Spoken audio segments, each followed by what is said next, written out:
Welcome to the world of sci-fi story. Don't forget to like, share, and subscribe the channel. Enjoy the listening. Touch if you dare. Not everyone can handle this power. The warning klaxons aboard the Horizon startled Dr. Lyra Bennett from her microscope. She blinked, eyes adjusting from the micro-scale wonders of deep space bacteria to the sudden flashing red of emergency lights. Dr. Bennett, to the bridge immediately. Captain Reeves' voice carried an edge she'd never heard before. Something big was happening. Lyra secured her samples and hurried through the research vessel's corridors, her heart racing with equal parts anxiety and excitement. After 18 months studying microscopic life in the Kuiper Belt, any break in routine meant potential discovery. The bridge crew stood clustered around the main view screen. When she arrived through the window, a strange object tumbled against the star-filled backdrop, roughly oval-shaped, with a surface that seemed to shift between solid and translucent. "What am I looking at?" Lyra asked, moving closer to the screen. "Unknown vessel," Reeves replied. His weathered face grim. "Appeared on our sensors 20 minutes ago. No response to hails, but we detecting a life sign, faint but present." Lyra studied the readings scrolling across the nearest terminal. The energy signature was like nothing she'd ever seen, a complex quantum frequency that seemed to pulse in time with the fluctuating surface of the craft. "It's dying," she whispered, recognizing the degrading pattern. Whatever was inside that pod was losing cohesion at the molecular level. "Can we bring it aboard?" she asked, already calculating quarantine protocols in her head. "Too risky," Security Chief Torres interjected. "First contact protocols won't get someone killed if we wait for proper channels." Lyra cut in. She turned to Reeves. "Captain, that life sign is failing. Whatever's in there won't survive." A bureaucratic debate. Reeves studied her for a long moment, then nodded. "Prep Quarantine Bay 2, Taurus. Assemble a containment team. Let's do this by the book as much as we can." People, the next hour was controlled chaos as they carefully tractored the alien pod into the Horizon's hold. Up close, its surface was even more mesmerizing, like liquid crystal constantly shifting between states of matter. Lyra stood at the quarantine barrier, suited up in full isolation. Here, as the pod surface suddenly rippled and parted, the being that emerged took her breath away. It was humanoid in basic form, but seemed to be composed entirely of living crystal. Its skin was faceted and translucent, with what looked like streams of light flowing beneath the surface, but the crystalline structure was clearly degrading, all sections turning cloudy and brittle. The alien's eyes opened, geometric patterns of pure light, and fixed on Lyra. A voice echoed in her mind, like wind through crystal caves. "Help, please." "I'm Dr. Lyra Bennett," she said, aloud, stepping closer to the barrier. "We want to help you. Can you tell me what's wrong?" The alien's form flickered like a faulty hologram. "Degradation, quantum resonance failing, needs stabilization." "What do you need to stabilize?" "Tell me how to help you." "Earth minerals, specific frequency." The alien form wavered more violently, pieces of crystal actually starting to crack and fall away. Lyra's hands pressed against the barrier in frustration, so close yet unable to do anything but watch. "Stay with me." "What's your name? Where are you from?" "Nera of the Crystalline Collective." Centauri system images flooded Ly's mind, vast crystal cities orbiting a distant star, beings of living light and geometry moving through structures of impossible beauty. But the images fractured and scattered as Nera's form destabilized. "Further medical team to Quarantine Bay 2, Lyra shouted into her comm. "And get me every scanner we have. We need to analyze her quantum signature." Before Nera collapsed, her crystalline form shattering into thousands of glittering shards. But as Lyra watched in horror, the pieces drew back together, reforming into a rough approximation of her original shape, though now clouded and cracked. Throughout, "Help me," the words echoed in Lyra's mind, as Nera fell into what seemed to be a form of stasis, her light dimming to a bare flicker. Hours later, Ly sat in her lab, surrounded by readouts and analysis results, her untouched coffee long since gone on cold. The quantum resonance patterns were unlike anything in their databases, a complex harmony of frequencies that seemed to be the key to Nera's crystalline biology. But that harmony was degrading, falling into discord. Captain Reeves found her there, still poring over the data. Earth's calling, he said, quietly. Military sending a ship to take over the situation. Lyra didn't look up from her screens. How long? 3 days at best speed. She doesn't have 3 days. Lyra finally met his eyes. I think I know what she needs, but you're not going to like it. Try me. There are minerals in Earth's deep ocean trenches, specifically around hydrothermal vents that resonate at frequencies similar to what I'm seeing in her baseline readings. If we could synthesize them in the right combination, you want to divert to Earth. That's at least a week off our scheduled route.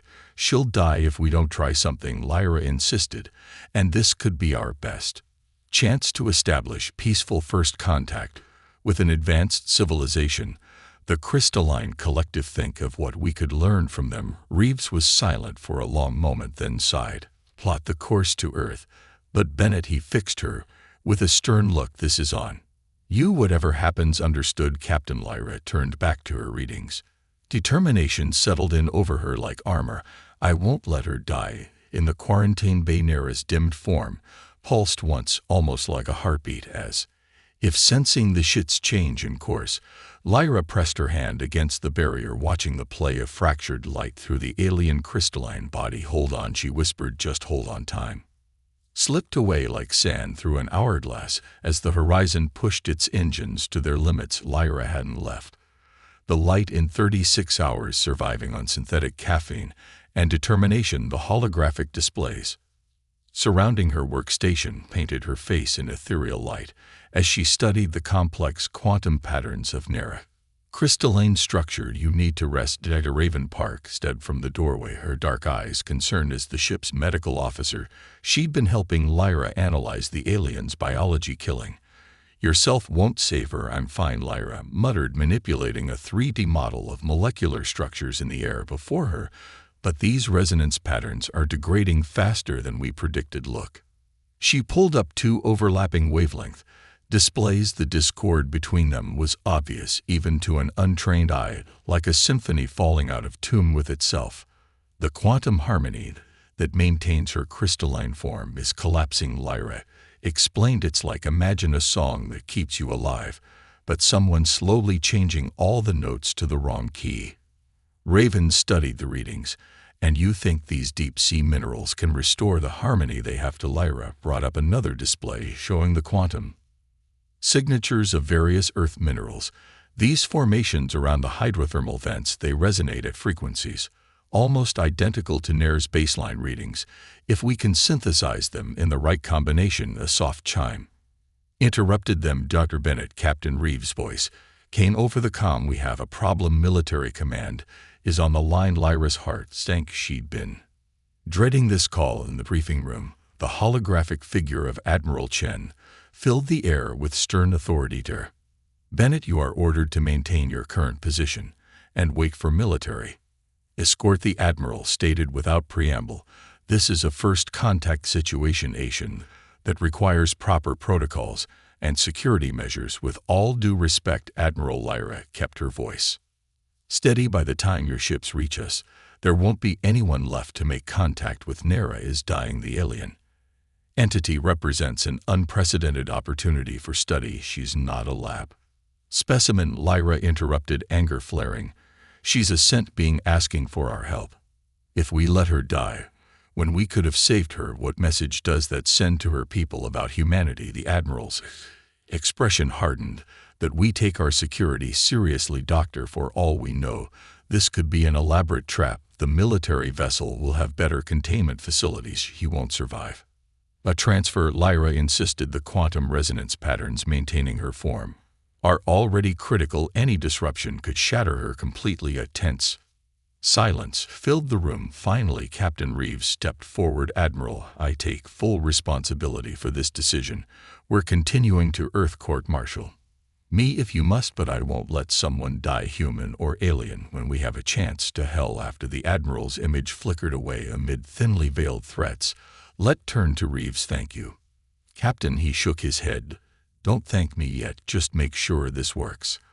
And Bennett, next time maybe don't tell an admiral he's wrong about security protocols. Back in the quarantine bay, Lyra found Nera's crystalline form had deteriorated further. The once clear facets were now clouded, cracks spreading like frost across a window, but as Lyra approached the barrier, those geometric eyes of light flickered open. "You risk much to help me," the thought voice in Lyra's mind was weaker than before. "It worth the risk," Lyra replied. "Your people, the Crystalline Collective, they must be worried about you. Are there others we can contact?" Images flickered through Lyra's mind, vast crystal cities, but now they seemed empty, abandoned. A sense of profound loss and loneliness accompanied the vision. "Last of my kind, searching for others when ship was damaged.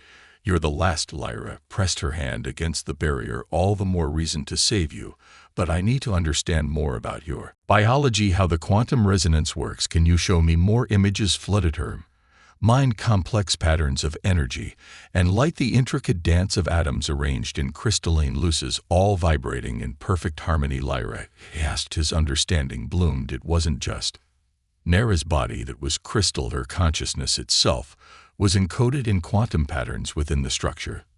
"That's why you're dying," she whispered. "The pattern is your consciousness, your very self, as it degrades." "Yes, but you understand now more than expected from your kind." Bennett Raven's voice came urgently over the comm. "We have new readings you need to see in the lab." The displays told a grim story.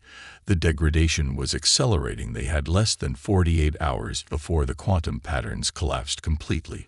"We're still 4 days from Earth at maximum speed," Raven said quietly. Lyra stared at the countdown timer, her mind racing. "Then we need to find another way." "What about the mineral samples we already have on board? If we could replicate the resonance patterns?" She worked through the night, testing combinations of minerals in the ship's synthesis chamber, trying to match the complex frequencies that kept Nera alive. Each failure felt like a personal defeat, but each attempt taught her more about the incredible biology of the crystalline beings. As dawn cycle approached, Lyra received an encrypted message from an unexpected source. Durjin Wong, her old mentor from the Xenobiology Institute, had heard about their situation. "The military's mobilizing to intercept you," he warned, "but I may have something that can help, sending in you data from some classified research into quantum crystalline structures." "Don't ask where I got it." New possibilities unfurled in Lyra's mind as she studied the data. It wasn't just about the minerals themselves. It was about the conditions under which they formed, the pressure, the temperature, the precise moment when matter transformed into something new. "Captain," she called over the comm, "I need you to do something crazy, crazier than buying military orders and risking an interstellar incident. Much crazier. How do you feel about creating our own hydrothermal vent in space?" The silence that followed was heavy with implications. Finally, Reeve sighed. "Tell me what you need." As Lyra outlined her plan, she glanced at Nera's dimming form through the quarantine bay cameras. "Hold on," she whispered. "We're not giving up. This is either brilliant or suicidal." Chief and Engineer Marcus Singh said as he studied Lyra's hastily drawn plans. "Probably both." They stood in the Horizon's engine room, surrounded by the hypnotic pulse of the ship's quantum drive. Lyra had spent the last 4 hours explaining her idea, using the DAG's containment chamber to replicate the extreme conditions of Earth's deep sea vents. "The quantum resonance from the drive core should match the frequencies we need." Lyra pointed to the holographic simulations floating between them. "Combined with the mineral samples we have on board, you want to create a miniature underwater volcano in our engine room," Marcus interrupted. "While we're traveling at near light speed with military ships probably in pursuit." "That's an oversimplification, but essentially yes." The engineer ran a hand through his graying hair. "The containment chamber wasn't designed for this one miscalculation, and we could breach the quantum core." "Then we better not miscalculate." Lyra met his worried gaze. "How long to modify the chamber?" 6 hours minimum. "But Bennett," he glanced at the readings from quarantine, "your alien friend doesn't have 6 hours."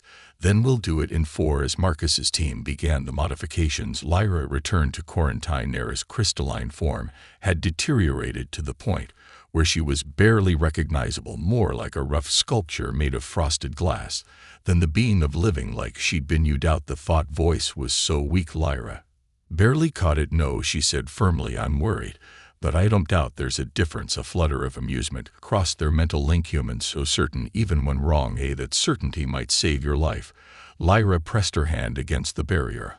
I need to know something. The images you showed me of your empty cities, what happened to your people? Sadness rippled through their connection. Deep and ancient evolution transformation. Most of my kind transcended physical form, became pure energy, pure thought, but you didn't go with them. Someone had to remember, had to preserve what we were. Images flickered through Lyra's mind, crystal spires, holding countless records, libraries of light, containing the history of a civilization. I am memory keeper. All that knowledge, Lyra whispered. All those memories, they can't die with you. We won't let them. The ships come. System crackled. Dr. Bennett. To engineering, we're ready. The modified containment chamber looked like something from an alchemist's fever dream. Marcus and his team had rerouted power from the quantum drive, creating a specialized field that would hopefully replicate the pressure and energy conditions of a deep-sea vent. The mineral samples are in place, Raven reported, monitoring the molecular synthesis readings. But Lyra, even if this works, transferring the result to quarantine will be tricky. Lyra finished. I know, but we're out of options, Captain. Reeves entered, his expression grim. Military ships have changed course to intercept. We have maybe 2 hours before they're in range. Lyra took a deep breath. Then let's do this. Marcus, start the sequence. The chamber hummed to life, energy fields shimmering as pressure and temperature built to impossible levels. The mineral samples began to glow, their molecular structures transforming under the extreme conditions. Quantum resonance patterns are stabilizing, Raven called out, beginning to match Nera's baseline readings. For a moment, everything seemed to be working. Then alarm screamed to life. Containment field is fluctuating. Marcus shouted, the pressure is too much. Hold it together, Lyra ordered, making rapid adjustments. The chamber erupted in a blast of light and energy. Emergency shields snapped into place as equipment sparked and failed. When the chaos cleared, a single crystal floated in the center of the chamber, pulsing with an inner light that matched the quantum frequency they'd been trying to achieve. It worked. Lyra breathed, then louder. It worked. We need to get this to quarantine now. But as they carefully extracted the crystal, new alarms blared through the ship. Military vessels dropping out of hyperspace. Reeves announced, they're ordering us to cut engines and prepare for boarding.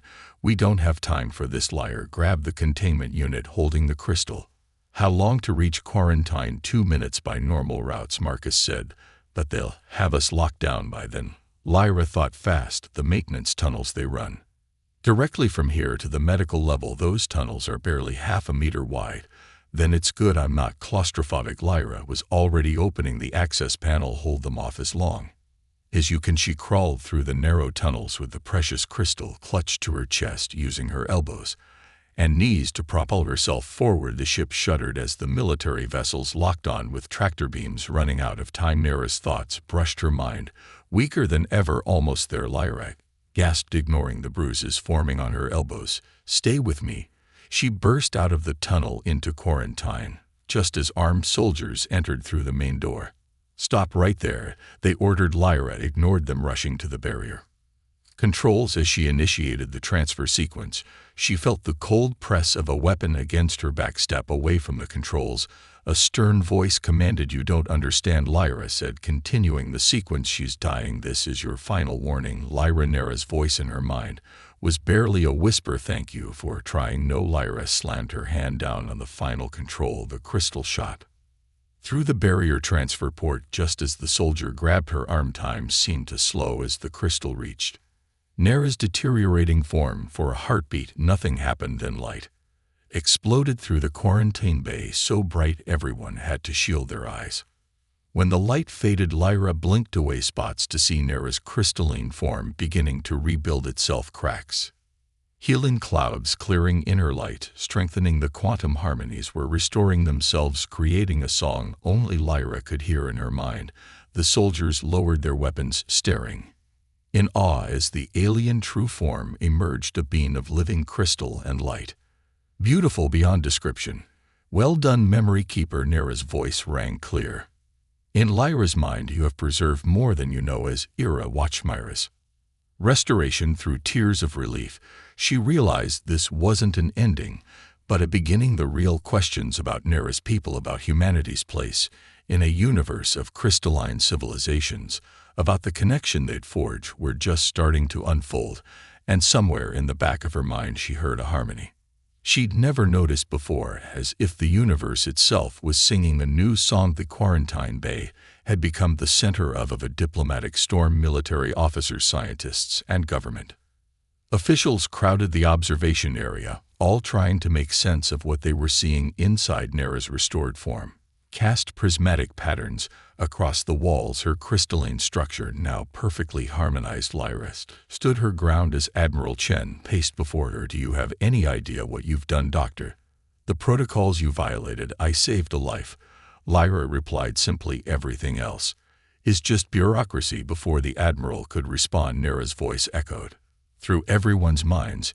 She preserved knowledge that spans millennia. "Your protocols seem insignificant in comparison." The Admiral stumbled back, unused to telepathic communication. Lyra hid a smile as she approached the barrier. The connection between them had grown stronger since Nera's restoration, as if the quantum harmony somehow synchronized their consciousness. "How are you feeling?" Lyra asked, restored but changed. Nera's geometric eyes studied her with newfound intensity. "The mineral synthesis, it carried traces of Earth's quantum signature. I am now partially of your world. Is that a problem?" No amusement colored their mental linkage. "His enlightening your world sings with frequencies my people never imagined." Listen. Suddenly, Lyra's awareness expanded. She could feel the quantum vibrations of the ship's hull, the complex harmonies of its crew's cellular structure, the deep resonance of space itself. It was overwhelming, beautiful, and terrifying, all at once. "Dr. Bennett." Raven's concerned voice snapped her back to normal awareness. "Your neural patterns just spiked off the charts." Unfine. Lyra steadied herself against the barrier. "Nera was just showing me something. You are more receptive than expected." Nera observed, "Perhaps because you were exposed to my quantum frequencies. While they were unstable, you have begun to resonate." The implications of that statement sent ripples through the assembled officials. Dr. Wong, who had arrived with the military ships, stepped forward eagerly. "Fascinating, Dr. Bennett. We need to run a full analysis of your neural patterns. If human consciousness can actually synchronize with crystalline quantum frequencies, she is not your experiment." Nera's thought voice carried an edge of steel. "She is what you might call my student." Morgue. Chaos erupted as officials argued about quarantine protocols and potential contamination. Lyra ignored them, focusing on the new awareness humming beneath her normal senses. The universe had depth she'd never imagined, layers of quantum harmony that made her previous understanding seem shallow. "The memories you carry," she said to Nera, "I can almost hear them now, like songs just out of reach. Yes, my people's history, their achievements, their transformation, all preserved in quantum patterns that now resonate with your own consciousness." "Why me? Why show me this?"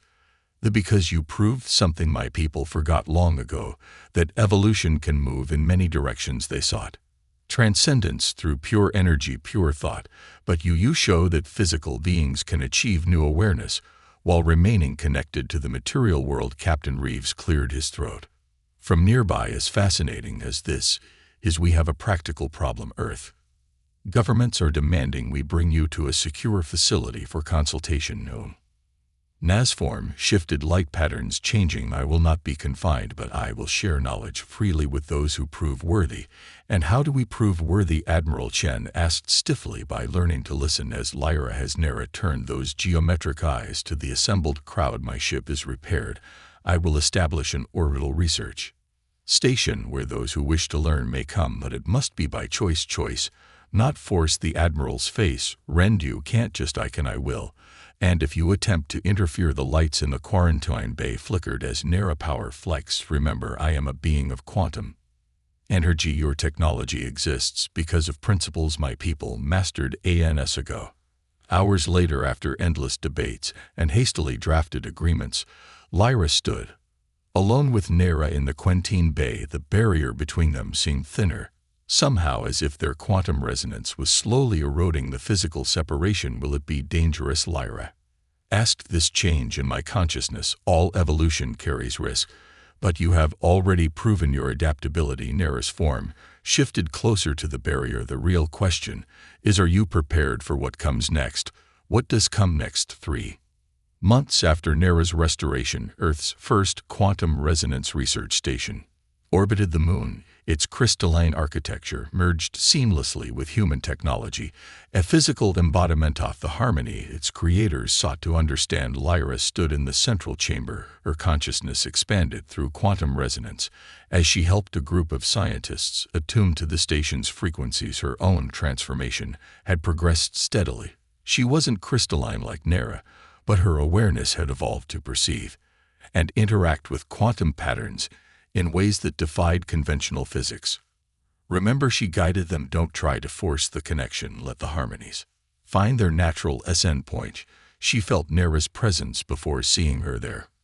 Quantum frequencies chiming in familiar greeting. The crystalline being had grown more radiant over the months, as if her interaction with humans had awakened new facets of her own evolution. They learned quickly, Nera observed as the scientists began to perceive the SEL quantum songs around them. Humans are adaptable, Aura replied with pride. Once we understand something is possible, we'll find a way to achieve it. Yes, it is why you succeeded where my people failed. They sought to abandon physical form entirely, seeing it as a limitation, but Nera's geometric patterns shifted, in what Lyra had learned was amusement. You simply expand your understanding of what physical form can be. The station's alerts chimed softly. Dr. Wong entered the chamber, his normally composed face showing excitement. The deep space arrays just picked up something, a signal, harmonic patterns we've never seen before. Lyra and NRA shared a resonant pulse of awareness. They had been waiting for this. In the observatory, holographic displays showed the signal's origin, a distant sector of space where quantum frequencies danced in complex patterns. To normal human senses, it would have appeared as random energy fluctuations, but to their enhanced perception, it was clearly a message. The collective Nera's thought voice held wonder. They sensed the new harmonies we have created. They are curious. Your people? Lyra asked. The ones who transcended? Yes. They have existed as pure energy for millennia, watching the physical universe from outside normal spacetime. But now the message patterns shifted, forming new harmonies. They wish to understand what we have achieved here. Wong studied the readings with growing excitement. These energy patterns, they're similar to the quantum signatures we've been developing in human consciousness. Are they? They want to learn from us. Lyra realized, just as we've been learning from Nera, a true exchange between physical and energy beings. More than that, Nera's form pulsed with intensity. They see what we have created here, a bridge between states of being, matter and energy, and harmony rather than opposition. They wish to return. The implications stunned everyone in the observatory. An ancient transcendent civilization wanting to learn from humanity. The potential for knowledge exchange was staggering. Can they? Lyra asked. Return to physical form after so long as pure energy, with help with understanding of how consciousness can exist in both states simultaneously, as you have learned to do. Nera turned those geometric eyes to her. Will you help guide them as I guided you? Lyra felt the weight of the moment, the convergence of evolutionary paths that had seemed destined to remain separate. We'll need to expand the station, create spaces where energy beings can safely transition. The engineering challenges alone will be unprecedented. Dr. Wong muttered, already making notes. The power requirements, the challenges are part of the harmony. Nera reminded them each problem solved creates new resonance patterns, new possibilities. Over the next weeks, the station hummed with preparation. News of the collective's interest sparked both excitement and concern on Earth, but the success of the quantum resonance research had already begun shifting humanity's perspective on what was possible. Lyra worked tirelessly, helping design quantum interface chambers where energy beings could safely interact with physical matter.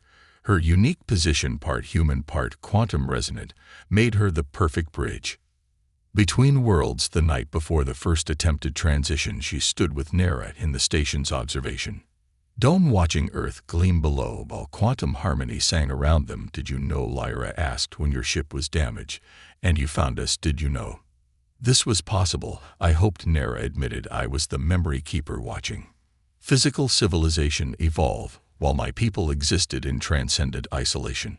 I saw humanity's potential not just for technological advancement, but for expanding consciousness while remaining grounded in physical reality. So getting stranded near our ship wasn't an accident. The damage was real, the danger was real. Nera's form shimmered with affection, but choosing to trust you, that was destiny harmonizing with choice. Lyra laughed. Now you sound like a quantum physicist, and a poet had a child perhaps. That is what we all are: matter and energy, science and art, physical and transcendent, finally learning to exist as both. The station systems pulsed as the first transition chamber came online. Soon they would attempt to help a being of pure energy take physical form again, bridging a gap that had seemed unbridgeable.